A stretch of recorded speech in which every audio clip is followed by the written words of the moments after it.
ইলিশ মাছের মাথা দিয়ে পাট শাকের ঝোল বানাবো। সেজন্য একটা ইলিশ মাছের মাথা নিয়েছি। মাথাটাকে লবণ হলুদ মাখিয়ে এবার তেলে ভেজে নেব। এপিট ওপিট করে ভালো করে ভেজে নেব। হয়ে গেছে আমার ভাজা, এই যে দেখুন। এবার নামিয়ে নিলাম। কড়াইতে সামান্য তেল ছিল, ওর মধ্যেই আমি জল ঢেলে দিলাম, ঠান্ডা জলটা ঢেলে দিলাম। আমার পাট শাকের ঝোলের অনুযায়ী মানে যতটা লাগবে আমি ততটা ঢেলে নিলাম। আপনারাও আপনাদের যতটা যেরকম খাবেন সেরকমভাবে ঢেলে নেবেন, কারণ ঝোলটা অনেক শুকানো হবে। এবার দুটো পেঁয়াজ ও কয়েকটা কাঁচা লঙ্কা নিয়ে নিলাম, এগুলোকে কুচিয়ে নিলাম ভালো করে। এবার ওই জলের মধ্যে পেঁয়াজ কুচি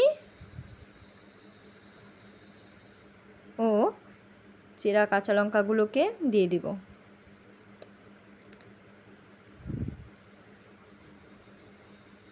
দিয়ে দিলাম পরিমাণ মতো লবণ ও সামান্য পরিমাণে হলুদ দিয়ে দিলাম। এবার কাঁঠালের দানা দিয়ে দিব। যারা না খেতে ভালোবাসে তারা না দিলেও চলবে, আমরা খাই তাই সেজন্য আমরা দিলাম। এবার মাছের মাথাটাকেও দিয়ে দিব। এবার জলটাকে ভালো করে ফুটতে দিব। এই দেখুন হয়ে গেছে আমার ফোটা। এবার এই যে পাট শাকগুলো লম্বা লম্বা ছিল তাই আমি ছিঁড়ে নিয়েছি, এটা আমাদের বাড়ির পাট শাক তো। এবার এই পাট শাকগুলো ওই ফুটন্ত গরম জলে দিয়ে দিব।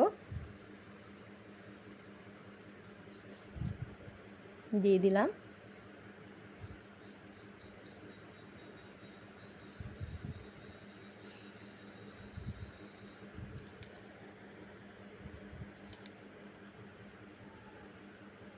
এবার একটু নেড়ে চেড়ে দিলাম। এগুলোকেও আবার ভালো করে ফুটিয়ে নিব যতক্ষণ না পাট শাকগুলো সিদ্ধ হয়। অবশ্য পাট শাক সিদ্ধ হতে খুব বেশি সময় লাগে না।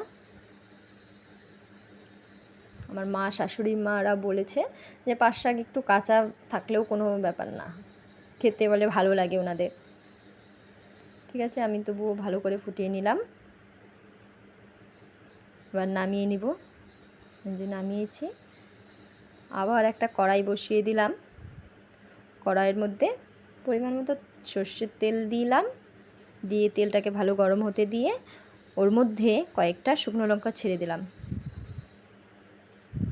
আর এদিকে ফোড়নের মধ্যে থাকবে কালো জিরে ও রাঁধুনি দিয়ে দিলাম। দিয়ে ওটাকে একটু নেড়ে চেড়ে ওই নামানো শাকের ঝোলটা ঢেলে দিলাম। ঢেলে আবারও কিছু সময় পাট শাকটাকে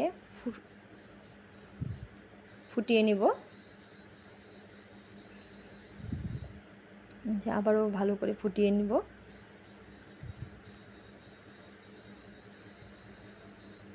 হয়ে গেছে, দেখুন আমার হয়ে গেছে। এবার নামিয়ে এটা গরম গরম ভাতের সাথে আপনারা খাবেন, খেয়ে দেখবেন ভালো লাগবে।